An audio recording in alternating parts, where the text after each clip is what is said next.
करीम सल्लल्लाहु अलैहि वसल्लम इरशाद फरमायो जॾहिं दीन जो तालिब ज़मीन ते हलंदो आहे त अल्लाह जा मलाइका आसमाननि तां लही पंहिंजा पर आॾो विछाईंदा आहिनि त दीन जो तालिब असांजे परनि जे मथां पंहिंजा कदम लॻाए त असांजा पर बरकत वारा बणिजी वञनि। आसमाननि जा मलाइका तालिब इल्म जे कदमन जे हेठा पंहिंजा पर विछाए रहिया आहिनि। तव्हां इन जो अंदाज़ो लगायो त इन तालिब जो शान अल्लाह जी दरबार में केॾो वॾो आहे।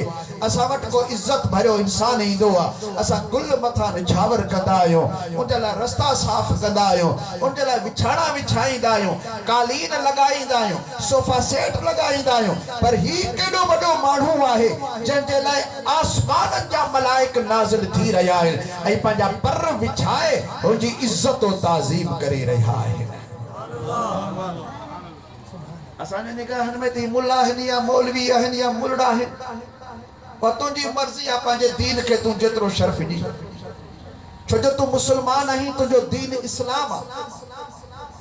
तुंहिंजे दीन इस्लाम जी निगहबानी करण वारा इहे उलमा ऐं तुलबा आहिनि। तोखे दीन सेखारण वारा इहे आलिम ऐं तालिब आहिनि। तो ताईं दीन पहुंचाइण वारा इहे आलिम ऐं तालिब आहिनि। तुझी मां सगोरी तुझे बापे जे लाइ जेका हलाल थी आहे उहा बि आलिमनि ऐं तालिबनि कई आहे। जे मंझां तूं बच्चो ॼाओ आहीं, हलाली थियो आहीं, इहो बि आलिमनि ऐं तालिबनि जो असांजे मथां एहसान आहे। जेकॾहिं दुनिया जे अंदरि को आलिम न हुजे, को तालिब न हुजे, को मौली मुल्लो न हुजे, असांजा त लाशा बि धप करे वञनि, केरु विझाइण वारो न हुजे, को गुस्ल कराइण वारो न हुजे, को कफन पाराइण वारो न हुजे, को जनाज़ो पढ़ाइण वारो न हुजे, को कब्र जे अंदरि दफन करण वारो न हुजे।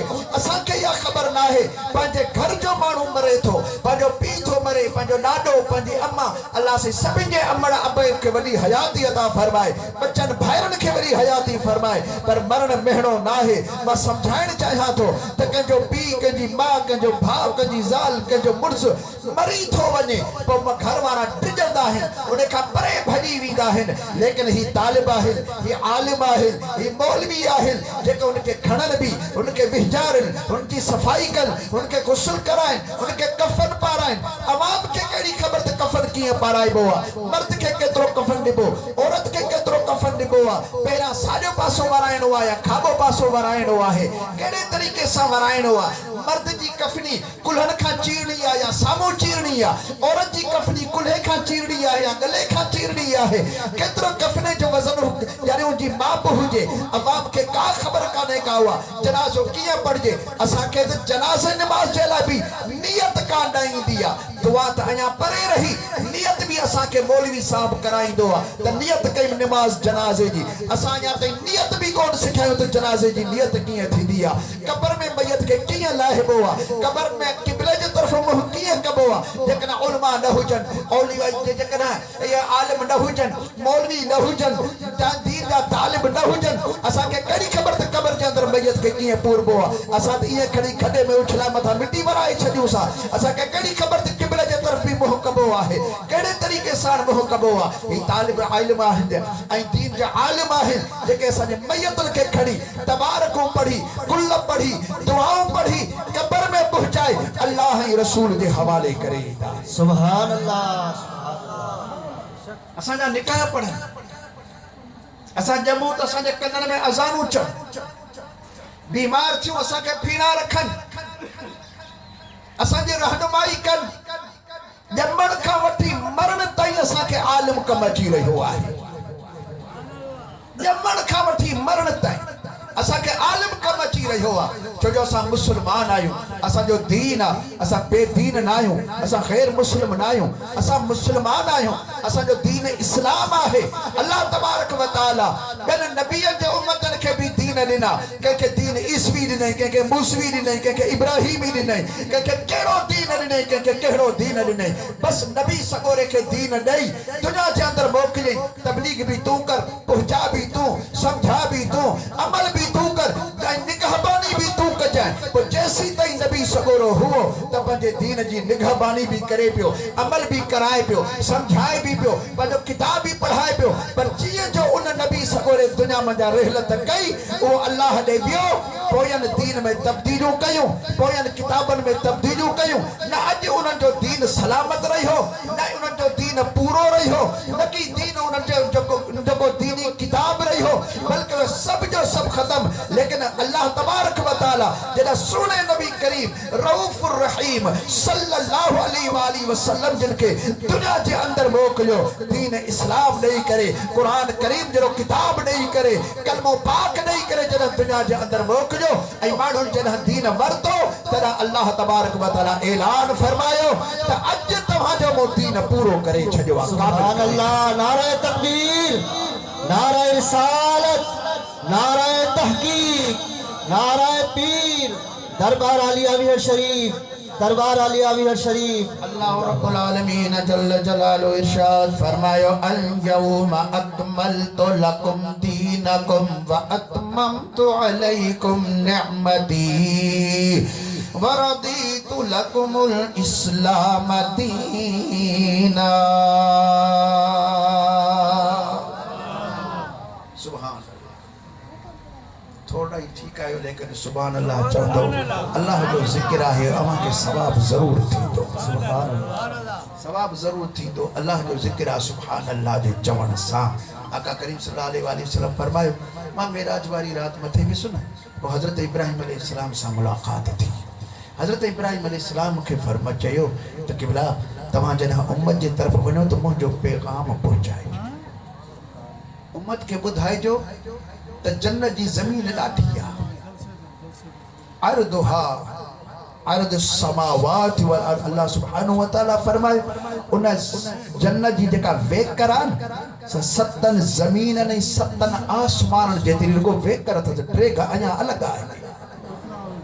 एॾी वॾी जन्नत आहे, एॾी वॾी जन्नत आहे, एॾी वॾी जन्नत जी ज़मीन आहे। उन ज़मीन में पंहिंजा बाग पोखियो, पंहिंजी उम्मत के मुझो न्यापो ॾिजो।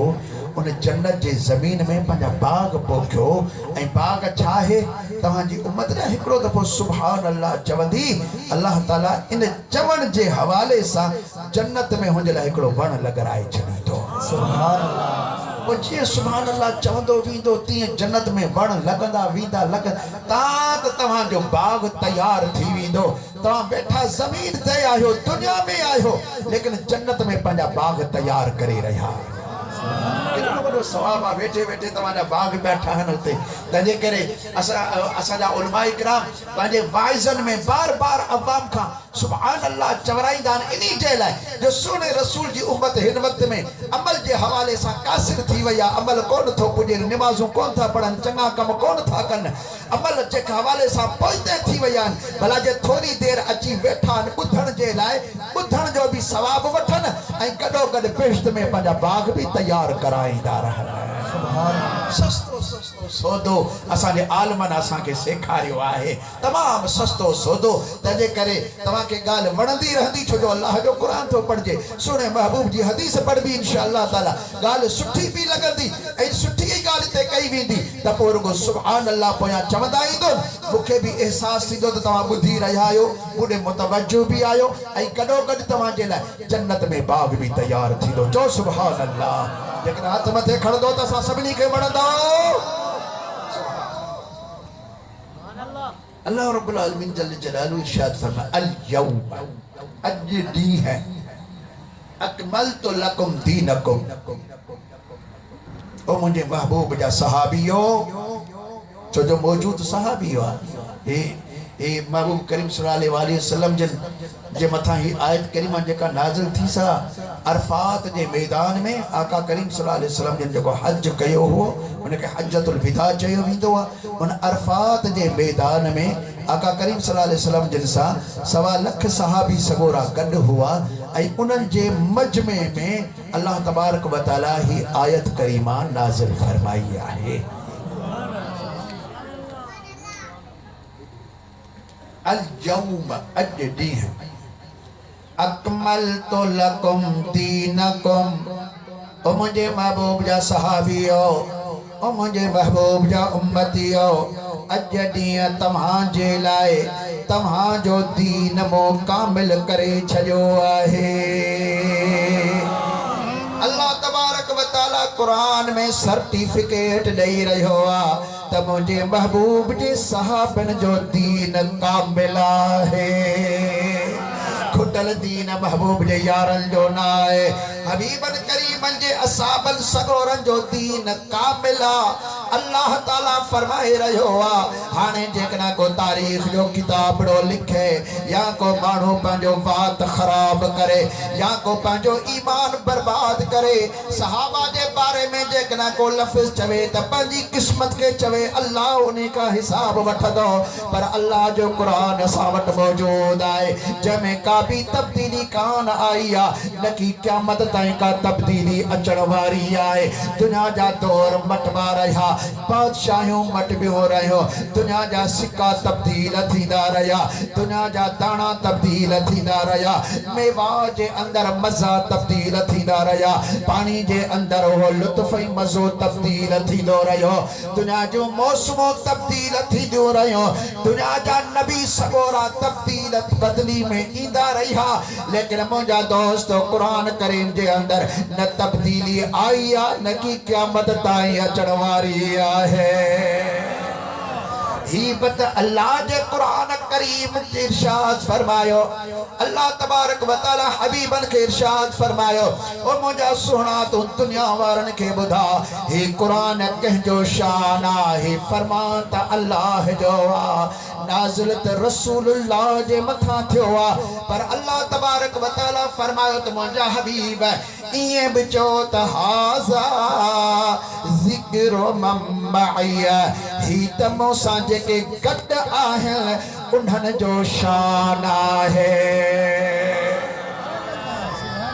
हाज़ा ज़िक्र मम्मइया, ही अल्लाह जो कुरान थो चवे त सोना तू चओ त ही कुरान कंहिंजो शान आहे। रब तो फरमाए तू ये चओ हाज़ा यानी ही कुरान ज़िक्र शान आहे मम्मइया, जेके मूसा गॾु आहिनि, मुंहिंजा जेके सहाबी आहिनि, सहाबा जो जेकॾहिं शान पुछणो आहे त कुरान करीम खां पुछ त तोखे कुरान शान। अल्लाह जो कुरान ॿुधाए रहियो आहे, अल्लाह जो कुरान तो फरमाए त ही कुरान असाब जो शान आहे। असाबन जे लाइ अल्लाह जो कुरान तो इरशाद फरमाए त अॼु ॾींहुं अकमलतु लकुम दीनकुम, अॼु ॾींहुं तव्हांजो दीन तव्हांजे लाइ मुकामिल करे छॾियो आहे। तव्हांजो दीन कामिल आहे, खुटल न आहे, नाक़िस न आहे। तव्हांजे दीनदार हुजण जी शाहिदी अल्लाह जो कुरान ॾेई रहियो आहे। मां पंहिंजे दीन जी पाण शाहिदी ॾींदुसि, मां दीनदार आहियां। तू पंहिंजे दीन जी पाण शाहिदी ॾिजो तू दीनदार आहीं। लेकिन खुश नसीब महबूबन करीमन जा साथी आहिनि जंहिंजे दीन जी शाहिदी अल्लाह जो कुरान ॾेई रहियो आहे। सुभान अल्लाह। अल्लाह ताला फरमाए पियो त अल यौम अकमलतु लकुम दीनकुम व अतममतु अलैकुम निअमती, ऐं पंहिंजो नेमतूं मूं तव्हांजे मथां पूरियूं करे छॾियूं आहिनि। सुभान अल्लाह। रब करीम फरमाए पियो त मूं सभई नेमतूं तव्हांखे ॾेई छॾियूं आहिनि। ओ महबूब जा सहाबियो, अव्हां खां मूं नेमत लिकाई कान्हे, अव्हां खां मूं नेमत अलॻि कान रखी आहे। मूं तव्हांजो दीन बि तव्हांजे लाइ कामिल कयो आहे। मूं सभई नेमतूं तव्हांखे अता करे छॾियूं आहिनि। मुंहिंजे नेमतनि जा वारिस बि महबूब जा सहाबी आहियो। अल यौम अकमलतु लकुम दीनकुम व अतममतु अलैकुम निअमती व रदीतु लकुमुल इस्लाम दीना। अव्हां जॾहिं दीन इस्लाम क़बूल कयो आहे, वरदीतु मां तव्हां सां राज़ी थी वियो आहियां। अल्लाह ताला पाण पियो फरमाए त मुंहिंजे महबूब जा सहाबियो, मां अल्लाह तव्हां सां राज़ी आहियां जो तव्हां दीन इस्लाम खे क़बूल कयो आहे। मुंहिंजा दोस्तो, अल्लाह तबारक व तआला महबूबन करीमन जे सहाबन सगोरन जे दीन जी भी शाहिदी ॾिनी आहे, उन जे इस्लाम जी भी शाहिदी ॾिनी आहे, उन जे दीन के भी कामिल भी फरमायो आहे ऐं गॾो गॾु फरमायो त मां तव्हां सां राज़ी थी वियो आहियां। इन्ही जे लाइ जो तव्हां दीनदार आहियो, तव्हां ईमान क़बूल कयो आहे, तव्हां इस्लाम आंदो आहे, मां तव्हां सां राज़ी थी वियो आहियां। जॾहिं हबीबन करीमन जे साहबन सगोरन ईमान आंदो आहे, बाद में माण्हुनि चयो त ईमान खां फिरी विया हुआ। इब्तने वक्त में कुरान पे नाज़िल थिए जना रसूलुल्लाह सल्लल्लाहु अलैहि वसल्लम हयात हुआ, वो ईमान वारा हुआ। असां मञो था त उन्ही वक्त में ईमान वारा हुआ, वाकई उन्ही वक्त में उन्हनि जो वॾो शान हुआ। पर बाज़ माण्हू के चवंदा आहिनि त महबूब जा साहबी रसूलुल्लाह खां बाद फिरी विया हुआ, ईमान खां ॿाहिरि निकिरी विया हुआ, मुनाफिकी इख्तियार कई हुआ। मुंहिंजा दोस्तो ही त उन्हनि माण्हुनि जूं ॻाल्हियूं आहिनि जेके नशा करे, भंग पी, चर्स खाई करे दिमाग़ जा पर्दा खुश्क करे छॾींदा आहिनि। पर अॼु भी अल्लाह जो क़ुरान मौजूद आहे। ॿियो सिपारो खोलियो, सूरह बकरा पहिरियों आयतूं आहिनि। अल्लाह तबारक व तआला इरशाद फरमाईंदो आहे वमा कान अल्लाह लियुदीअ ईमानकुम, अल्लाह अहिड़ो न आहे जो रसूलुल्लाह जा सहाबियो तव्हां जो ईमान अल्लाह ज़ाया करे। अल्लाह अहिड़ो न आहे। सुभान अल्लाह। जो कुरान तो फरमाए नबी जे सहाबन जो ईमान अल्लाह ज़ाया कोन कंदो। छो तव्हां काल जगह खणाईंदा आहियो, उनखे मज़बूत करण जे लाइ थी ड्रहे न, ही किरे न, इनके बोड मुतासिर न करे, इनके बरसात न झुकाए, इनके तूफान न ड्राहे, तो उनके बुनियादन के तमाम मजबूत कंदा आहियो। कंक्रीट विझंदा आहियो, उनमें सरिया विझंदा आहियो, सीमेंट घणो विझंदा आहियो, पत्थर जी पीढ़ ॾींदा आहियो, मजबूत कंदा आहियो, भीम भरींदा आहियो, कालम भरींदा आहियो, तो उनके तमाम सिलसिला प्रूफ बनाईंदा आहियो। तां तुंहिंजी पीढ़ मजबूत थी, तो बिल्डिंग मजबूत थींदी। तोखे ख़बर हुअण खपे सहाबा जे ईमान जी पीढ़ में रसूलुल्लाह पंहिंजो खून ॾेई करे सहाबा जो ईमान मजबूत। सुभान अल्लाह, सुभान अल्लाह। बेशक ताइफ जे अंदर पंहिंजूं खुड़ियूं पिया फटराई, उहद जे अंदर पंहिंजा दंद पिया शहीद कराई, किथे चाचे जी कुर्बानी पिया ॾियारीन, किथे जात सार सहाबन साथी जी कुर्बानी पिया ॾियारीन। और जो कुर्बानियूं ॾेई करे पोइ पंहिंजे बचड़े हथ बचड़नि हसन अमीर हुसैन जी परवरिश ऐं पालना पिया कनि, उन्हनि खे चुंबन पिया, उनजे गलनि खे चुमियूं पिया ॾियनि। क़िबला चौथा गलनि खे चुमियूं ॾियो, पर फरमायो त पंहिंजे उम्मत जे ईमान जे हिफ़ाज़त करण जे लाइ पंहिंजे बच्चनि जी परवरिश ऐं पालना करे रहियो आहियां। सुभान अल्लाह। बेशक इन्हनि जो खून ॾेई करे मां पंहिंजे उम्मत जो ईमान मज़बूत कंदुसि। तुंहिंजा सरिया, तुंहिंजा सीमेंट, तुंहिंजा पत्थर, तुंहिंजा बुनियाद तुंहिंजी बिल्डिंग खे मज़बूत रखी सघनि था। जाते रसूलुल्लाह जो खून वयो हुजे उन्हनि जो ईमान मज़बूत नथो थी सघे। अल्लाह तो फरमाए थो वमा कान अल्लाह, अल्लाह अहिड़ो आहे ई कोन को जंहिंजे बुनियाद में रसूलुल्लाह जो खून आहे, जंहिंमें बुनियाद में आले रसूल जो खून आहे, जंहिंजे बुनियाद में रिश्तेदारान रसूल जो खून आहे, जंहिंजे बुनियाद में जानिसार रसूल जो खून आहे। एडी वडी मेहनतन सां हबीबन करीमन ईमान जो बुनियाद रखो ऐं उन्हनि में असाबन सगोरन खे बिहारियो। छा उहा इमारत ईमान जी एडी कमजोर हुई जो यकदम तब्दीली अची वई ऐं उन्हनि जो ईमान ढही वियो, उन्हनि जो ईमान को बर्बाद थी वियो? हरगिज़ कोन थियो आहे। केर ॻाल्हाए थो त तौबह करे, अल्लाह जे दरवाज़े ते माफ़ी वठे। अल्लाह तबारक व तआला हबीबन करीमन जे असहाबन जे ईमान जो मुहाफ़िज़ पाण आहे। अल्लाह सुब्हानहु व तआला पाण हिफ़ाज़त कई आहे त मुंहिंजे महबूबन करीमन जे असहाबन जो ईमान जो छा शान आहे। वमा कान अल्लाह अल्लाह एड़ो आहे ही कोन लियुदीअ ईमानकुम जो तव्हां जो ईमान ज़ाया करे। अल्लाह एड़ो आहे ही कोन। चवंदा न मां उहो ना यहाँ जो हीअं कयां पंहिंजी हैसियत ॾेखारींदो आहे, ताक़त ॾेखारींदो आहे ऐं उन कम जी सरे खां नफ़ी कंदो आहे।